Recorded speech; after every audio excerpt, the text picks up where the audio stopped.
வணக்கம் நண்பர்களே. உங்களிடம் பேசுவது விமலா. இன்னைக்கு நம்ம கேட்க போற கதை படித்தவர்கள். இதுவரைக்கும் இந்த சேனலை நீங்க சப்ஸ்கிரைப் பண்ணல அப்படின்னா மறக்காம சப்ஸ்கிரைப் பண்ணுங்க. பக்கத்துல இருக்க பெல் ஐக்கானையும் கிளிக் பண்ணுங்க. வாங்க கதைக்குள்ள போகலாம். நடுப்பகல் நேரம். காசாம்பு கொண்டு வந்த கஞ்சி களையத்தை காலியாக்கி விட்டு களத்து மேட்டுக்கு வந்தான் கண்ணாயிரம். அங்கே அவன் கண்ட காட்சி. எந்த வேலையை தன் மகன் செய்யக்கூடாது என்பதற்காக 7 ஏக்கர் நிலத்தை விற்று படிக்க வைத்தானோ அந்த வேலையை அவன் செய்து கொண்டிருந்தான். அதாவது தந்தை விட்டுவிட்டு வந்த ஏரை பூட்டி மாட்டை விரட்டி உழுது கொண்டிருந்தான் மகன். ஏண்டா முருகையா, இந்த வேலை செய்யவா உன்னை நான் படாத பாடுபட்டு படிக்க வைத்தேன்? செய்தால் என்னப்பா, உழவன் கைதானே உலகத்தின் கை. அதற்காக என்னுடைய கைதான் பேனாவை தொட்டு கொடுப்பதோடு நின்று விட்டதே, அது போதாதா? போடா போ, போய் ரிசல்ட் வந்து விட்டதா என்று பார்த்து விட்டு வா. பார்த்து விட்டேன் அப்பா, நான் பாஸ். அவ்வளவுதான். அவனை தூக்கி தோளின் மேல் வைத்து கூத்தாடி கொண்டே காசாம்பு ஏ காசாம்பு என்று குதூகலத்துடன் குரல் கொடுத்தான் கண்ணாயிரம். என்ன காசாம்புவுக்கு என்று கேட்டுக்கொண்டே திரும்பினாள் அவள். பையன் பாஸ் பண்ணி விட்டானாம். அப்புறம் என்ன? வேலைக்கு மனு எழுதி போட்டுவிட்டு எனக்கு ஏதாவது வந்திருக்கிறதா, எனக்கு ஏதாவது வந்திருக்கிறதா, எனக்கு ஏதாவது வந்திருக்கிறதா என்று இழுத்து கொண்டே தபார்காரனை வட்டமிட சொல்லுங்கள். போடி போ, இவனை நான் SSLCயோடு விட்டு விடுவேனா என்ன? விடாமல் கட்டி கொண்டு அழ போறீங்களா? உனக்கு என்ன தெரியும்? எடுத்ததற்கெல்லாம் கட்டி கொண்டு அழத்தான் தெரியும். போ போ, போய் உன் தம்பியை இங்கே அனுப்பிவிட்டு நீ கொஞ்சம் கட்டு சோறு கட்டிவை. எங்கே போவதற்கா? பட்டணத்துக்கு. அங்கே என்ன கொட்டி வைத்திருக்கிறது, அதைத்தான் எனக்கு கொஞ்சம் சொல்லுங்களேன். அழியாத செல்வம் அள்ள அள்ள குறையாத செல்வம். அந்த ஆள் ஏய்த்து பிழைக்கும் செல்வத்துக்காதான் 7 ஏக்கர் நிலத்தை விற்று தொலைத்தீர்களே, அது போதாதா? 7 ஏக்கர் என்னடி, இன்னும் 2 ஏக்கர் பாக்கி இருக்கிறது பார். அதையும் அந்த பட்டணத்து சாமிக்கு விற்றுதான் இவனை மேலே படிக்க வைக்க போகிறேன். கஞ்சிக்கு கவலைப்படாதே, இந்த கை இருக்கும் வரை காற்றாய் பறக்க மாட்டோம் என்று தன் கையை உயர்த்தி காட்டினான் கண்ணாயிரம். அதற்கு மேல் அவள் ஒன்றும் சொல்லவில்லை. சொன்னால்தான் அவன் கேட்கப் போகிறானா என்ன? மறுநாள் காலை ரயிலை விட்டு இறங்கிய பட்டிக்காட்டு சாமிகள் இரண்டும் பட்டணத்து சாமியை தேடி அலைந்தன. அவருடைய பெயர் என்ன அப்பா என்று கேட்டான். அலைத்தலைந்து அழுத்து போன முருகையன். வக்கீல் வள்ளிநாயகம். விலாசம் 75 எல்லோரா நகர் என்று சொன்னார். இதை முன்னாலேயே சொல்லியிருக்க கூடாதா என்று எண்ணியவனாய் எங்கே எல்லோரா நகர், எங்கே எல்லோரா நகர் என்று எதிர்பட்டவர்களை எல்லாம் கேட்டுக்கொண்டே எல்லோரா நகருக்குள் நுழைந்தான் முருகையன். அவனை தொடர்ந்து சென்ற கண்ணாயிரம் அங்கே வானலாவி நின்ற வண்ண மாளிகைகளை பார்த்ததும், பார்த்தாயா, படித்தவர்கள் வசிக்கும் இடத்தை என்றான் பரவசத்துடன். பார்த்தேன் பார்த்தேன். 10 குடிசைகள் போட்டு 10 குடும்பங்கள் நடத்த வேண்டிய இடத்தில் ஒரே ஒரு பங்களா அல்லவா கட்டியிருக்கிறார் என்றான் முருகையன் ஒரே வியப்புடன். 10 என்ன, 10,000 குடிசைகள் கூட போட்டு கொடுக்கலாம் படிக்காத பதர்களுக்கு. நீ பார், 75ஆம் நம்பர் வீடு எங்கே இருக்கிறதென்று என்றான் கண்ணாயிரம் வெறுப்புடன். இங்கே ஒரு நம்பரையும் வெளியே இருந்தபடி பார்க்க முடியவில்லையே. நம்பரை பார்க்க முடியாவிட்டால் என்ன, வள்ளிநாயகம் BA BL என்று போர்டு போட்டிருக்கும் பார். அப்படியே அங்கிருந்த போர்டுகளை எல்லாம் பார்த்து கொண்டே வந்தான் முருகையன். நாய்கள் ஜாக்கிரதை, நாய்கள் ஜாக்கிரதை என்று 4-5 போர்டுகளில் எழுதியிருந்ததை பார்த்ததும் அவனுக்கு என்ன தோன்றிற்றோ என்னமோ. ஏனப்பா, இங்கே மனிதர்கள் தானே வசிக்கிறார்கள் என்றான் சந்தேகத்துடன். மனிதர்கள் வசிக்காமல் நாய்களா வசிக்கும்? அப்படிதான் இங்கே எழுதியிருக்கிறார்கள். இருக்காது. எச்சில் இலை நக்கும் நாய்களுக்கு இவ்வளவு பெரிய பங்களாக்கள் இருக்கவே இருக்காது. பட்டணத்திலே அப்படி நினைப்பதற்கில்லை அப்பா. இங்கே படித்தவர்கள் கூட எச்சில் தட்டை நக்குகிறார்களாம். அதற்கென்று அவர்கள் அங்கங்கே வைத்திருக்கும் கடைகளுக்கு ஓட்டல் என்று பெயராம். வாயை மூடு. படித்தவர்கள் எதையும் தெரியாமல் செய்ய மாட்டார்கள். அது என்னமோ உண்மைதான் அப்பா. அவர்கள் எதையும் தெரிந்துதான் செய்கிறார்கள். அப்புறம் என்ன, விடு கதையை. தேடு வக்கீல் வள்ளிநாயகம் வீட்டை என்றான் கண்ணாயிரம். இந்த சமயத்தில் ஹாட்டும் சூட்டும் அணிந்த ஒருவர் எதிர்த்தாற்போல் வர அவரை நோக்கி முருகையன் கேட்டான். இங்கே வள்ளிநாயகத்தின் வீடு எங்கே இருக்கிறதென்று உங்களுக்கு தெரியுமா? என்னை மன்னியுங்கள், எதிர்த்த வீட்டுக்காரர் என் மனைவியை அழைத்து கொண்டு போய் வைத்துக் கொண்டிருக்கிறார். அவரை பற்றி போலீசில் புகார் செய்ய நான் அவசரமாக போய்க் கொண்டிருக்கிறேன். அவர் நிற்கவில்லை, போய்விட்டார். அடப்பாவமே, எதிர்த்த வீட்டுக்காரரிடம் இருக்கும் மனைவியை மீட்பதற்கு கூட போலீசாரின் உதவியை நாடும் அளவுக்கா இவர் கோழையாக இருக்க வேண்டும் என்றான் முருகையன் அனுதாபத்துடன். வாயை மூடு, படித்தவர்கள் எதையும் தெரியாமல் செய்ய மாட்டார்கள் என்றான் கண்ணாயிரம் ஆத்திரத்துடன். அது என்னமோ உண்மைதானப்பா, அவர்கள் எதையும் தெரிந்துதான் செய்கிறார்களாம். அப்புறம் என்ன, விடு கதையை, தேடு வக்கீல் வள்ளிநாயகம் வீட்டை. அப்போது அந்த தெருவின் திருப்பத்திலிருந்து ஒரு வீட்டு முகப்புச் சுவரில் வள்ளிநாயகம் BABL என்று போர்டு தென்படவே, இனி தேட வேண்டிய அவசியமில்லையப்பா, இதோ இருக்கிறது அவருடைய வீடு என்றான் முருகையன். உடனே மேல் துண்டை எடுத்து இடுப்பில் கட்டிக்கொண்டு சாமி சாமி என்று அந்த வீட்டுக்கு முன்னால் நின்று குரல் கொடுத்தான் கண்ணாயிரம். அவ்வளவுதான், உர் வல் வல் என்று குரைத்து கொண்டே அந்த வீட்டு நாய் அவனை நோக்கி ஓடி வந்தது. ஒருவேளை முருகையன் சொன்னது உண்மையாயிருக்குமோ? இந்த எண்ணத்துடன் தன் மகனை திரும்பி பார்த்தான் கண்ணாயிரம். இப்பொழுதாவது சந்தேகம் தீர்ந்ததா உங்களுக்கு? இங்கெல்லாம் நாய்கள் தான் வசிக்கின்றன என்றான் முருகையன். அதற்குள் அந்த நாயை தொடர்ந்து வந்த வேலைக்காரன், யாரையா நீங்கள்? உங்களுக்கு இங்கே என்ன வேலை என்று எரிந்து விழுந்தான். அதை பொருட்படுத்தாமல் அவனையும் அவனை முந்திக் கொண்டு நின்ற நாயையும் மாறி மாறி பார்த்தான் முருகையன். பிறகு குணத்தில் வித்தியாசம் இல்லாவிட்டாலும் உருவத்தில் என்னமோ வித்தியாசம் இருக்கத்தான் இருக்கிறது என்று தனக்குத்தானே சொல்லிக் கொண்டான். கேட்ட கேள்விக்கு உடனே பதில் கிடைக்காமற் போகவே, ஏன் விழிக்கிறீர்கள்? இரவு எங்கே எப்படி கண்ணம் வைக்கலாம் என்று யோசிக்கிறீர்களா என்ன என்றான் வேலைக்காரன் பொறுமை இழந்து. அடக்கடவுளே, இது கண்ணமிடும் கையில்லை ஐயா, அன்னமிடும் கை என்றான் கண்ணாயிரம் தன் கையை காட்டி. பட்டணத்திலே திருடனுக்கும் திருடாதவனுக்கும் கூட வித்தியாசம் தெரியாது போலிருக்கிறது என்றான் முருகையன். திருட வரவில்லை என்றால் வேறு எதற்குதான் வந்தீர்கள்? அதையாவது சீக்கிரம் சொல்லித் தொலையுங்கள், எனக்கு நேரமாகிறது. கோபித்துக் கொள்ளாதீர்கள் ஐயா, பட்டணத்திலே இவனை படிக்க வைக்க வேண்டுமென்ற ஆசை. அதற்காக பச்சை மலையிலே இருக்கும் 2 ஏக்கர் நிலத்தை பட்டணத்து சாமிக்கு விற்றுவிட்டு பணத்தை வாங்கி கொண்டு போலாம் என்று வந்திருக்கிறேன். அதற்கு இவ்வளவு தூரம் வருவானேன்? அங்கே யாரும் இல்லையா அதை வாங்க? எத்தனையோ பேர் இருக்கிறார்கள். இருந்தாலும் அதை விற்கும் போது பட்டணத்து சாமிக்கே விற்கிறேன் என்று வாக்கு கொடுத்து விட்டேன். அதை மீறலாமா? சரிதான், ஹரிச்சந்திரனுக்கு நேர் வாரிசு போலிருக்கிறது. அவர் இல்லை, போய் வாருங்கள். எங்கே போயிருக்கிறார்? ஊட்டிக்கு. எப்போது வருவார்? நாளைக்கே வந்தாலும் வரலாம், 4 நாட்கள் கழித்து வந்தாலும் வரலாம். கண்ணாயிரம் முருகையனின் முகத்தை பார்த்தான். முருகையன் கண்ணாயிரம் முகத்தை பார்த்தான்.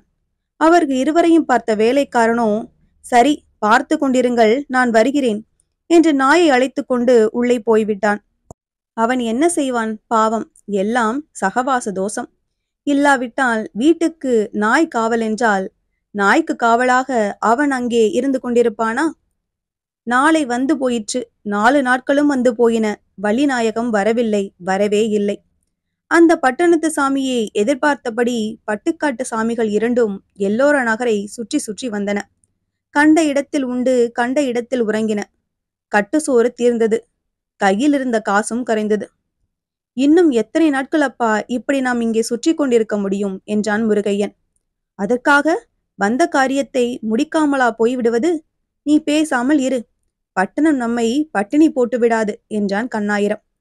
இந்த சமயத்தில் யாரோ கலகலவென நகைக்கும் சத்தம் காதில் விழவே இருவரும் திரும்பி பார்த்தனர். எதிர் வீட்டு தெருப்படிகளின் மேல் உட்கார்ந்திருந்த ஓர் ஏகாங்கி, நகைத்தவன் நான் தான், 4 நாட்களாக நான் பட்டினி என்றான் விரக்தியுடன். உங்களை விட்டுவிட்டா இந்த வீட்டில் உள்ளவர்கள் சாப்பிடுகிறார்கள்? அப்படி சாப்பிடுபவர்கள் திருடர்கள் என்று காந்தி ஐயா கூட சொல்லியிருக்கிறாரே என்றான் கண்ணாயிரம் வியப்புடன். இந்த வீட்டில் மட்டுமென்ன, எல்லா வீடுகளிலும் என்னை விட்டுவிட்டுதான் சாப்பிடுகிறார்கள். எங்கள் கிராமத்தில் அப்படி யாரையும் விடுவதில்லையே. அங்கே சிறிய சிறிய குடிசைகள், அவற்றுக்குள் பெரிய பெரிய உள்ளங்கள். இங்கே பெரிய பெரிய மாளிகைகள், அவற்றுக்குள் சிறிய சிறிய உள்ளங்கள். இதை சொல்லி அவன் வாய் மூடுவதற்குள், ஏய், யாரது என்று குரல் உள்ளே இருந்து இடி முழக்கம் போல் ஒலித்தது. என்ன அது என்றான் கண்ணாயிரம். அந்த குரலொளியின் அதிர்ச்சியால் ஒரு குலுங்கு குலுங்கி நின்று, ஒன்றுமில்லை, வீட்டுக்கு உரியவர்கள் என்னை உபசரிக்கிறார்கள் என்றான் ஏகாங்கி. அடுத்த கணம் அவன் தலையில் ஒரு செம்பு தண்ணீர் வந்து விழுந்து சிதறி வழிந்தது.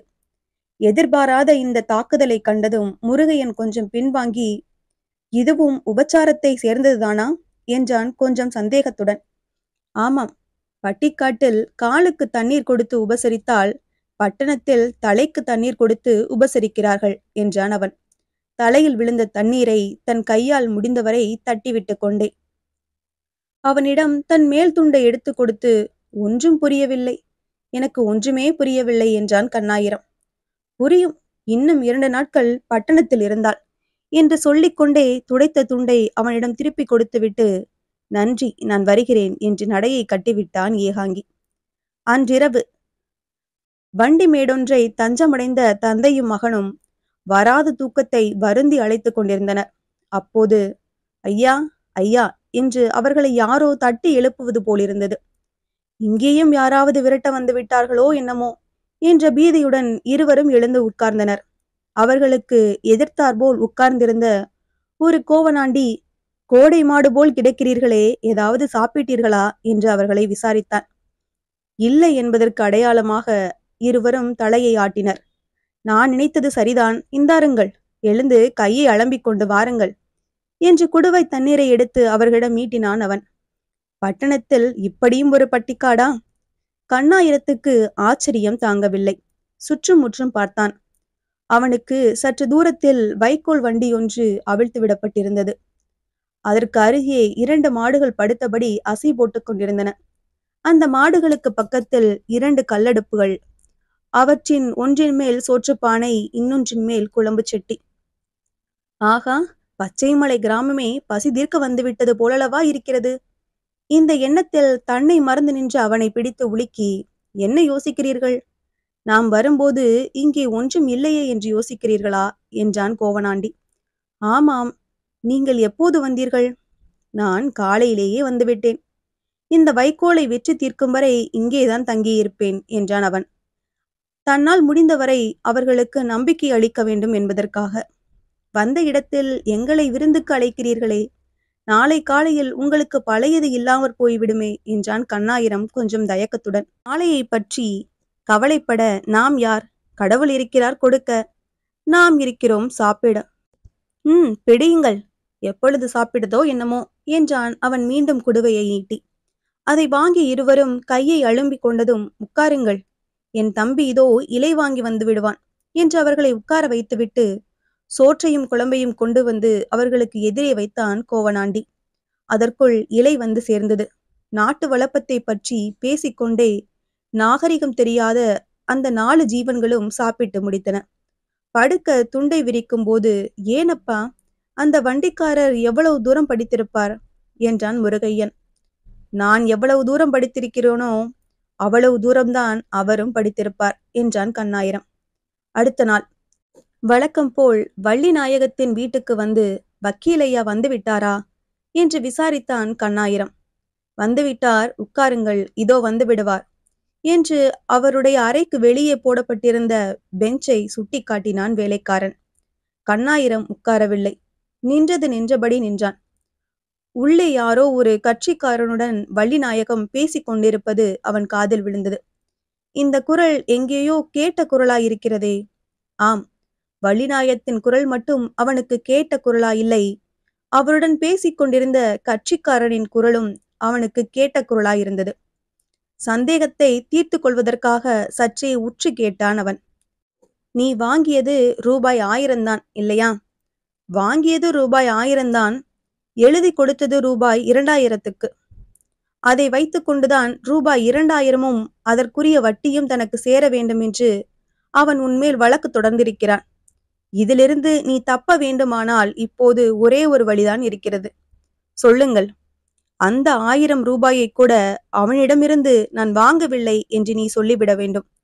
ஐயையோ, அப்படி கூட பொய் சொல்லலாமா? என்ன ஐயையோ, அவன் பொய் சொல்லும்போது நீ பொய் சொல்லக்கூடாதா? அது எப்படி சொல்ல முடியும்? நான் தான் அவனுக்கு எழுதி கொடுத்திருக்கிறேனே. நீ எங்கே எழுதி கொடுத்தாய்? உனக்குதான் எழுத படிக்க தெரியாதே. எழுத படிக்க தெரியாவிட்டாலும் பேனாவை தொட்டு கொடுத்திருக்கிறேனே. தொட்டு கொடுத்த கையைத்தான் எப்போதோ துடைத்து கொண்டிருப்பாயே. சும்மா சொல். வழக்கில் வெற்றியடைந்த பின் எனக்கு நீ 500 ரூபாய் கொடுத்தால் போதும். கேவலம் ரூபாய் 500க்காக நான் பொய் சொல்வதோடு உங்களையும் பொய் வழக்காட வைக்க வேண்டுமா? இந்த உலகத்தில் எது பொய்யில்லை? எல்லாம் பொய் என்றுதான் நம்முடைய வேதம் கூட சொல்லுகிறது. வேதம் சொன்னால் சொல்லட்டும், நான் சொல்ல மாட்டேன். சொல்லாவிட்டால் நீதான் கெட்டு போவாய். என்னை கெடுத்துவிட்டு அவன் மட்டும் நன்றாயிருந்து விடுவானா? நன்றாயிருந்தால் இருக்கட்டும், நான் வருகிறேன். இப்படி சொல்லிவிட்டு அந்த கட்சிக்காரன் வெளியே வந்ததும், உங்களுடைய குரலிலிருந்தே உங்களை நான் தெரிந்து கொண்டு விட்டேன் என்றான் கண்ணாயிரம். கொஞ்ச நஞ்சமிருந்த சந்தேகத்தையும் அவனை பார்த்த பின் தீர்த்துக்கொண்டு. கோபண்ணா சிரித்தான். சிரித்துவிட்டு, நீங்களும் இவரை பார்க்கத்தான் வந்தீர்களா என்றான் சுவரில் தன்னை பார்த்து சிரித்து கொண்டிருந்த காந்தி மகானின் படத்தை பார்த்தபடி. ஆமாம், இவரை பார்க்கத்தான் வந்தேன். ஆனால் இனி பார்ப்பதாக இல்லை என்றான் கண்ணாயிரம். ஏதோ ஒரு தீர்மானத்துக்கு வந்துவிட்டவனைப் போல. முருகையனுக்கு ஒன்றும் புரியவில்லை. ஏனப்பா என்றான் இடையே குறுக்கிட்டு. படித்தது போதும்பா. இவருடைய வண்டியிலேயே நாமும் ஊருக்கு போய்விடுவோம் என்றான் அவன் படியை விட்டு கீழே இறங்கிக் கொண்டே. அதற்கு மேல் முருகையன் அவனை ஒன்றும் கேட்கவில்லை. கேட்பதற்கு என்ன இருக்கிறது? படித்தவர்களின் லட்சணத்தை அவனும் பார்த்த பிறகு. இந்த கதை உங்களுக்கு பிடிச்சிருந்ததுன்னா லைக் பண்ணுங்க, ஷேர் பண்ணுங்க, சேனலை மறக்காம சப்ஸ்கிரைப் பண்ணுங்க. அடுத்த கதையில சந்திக்கலாம்.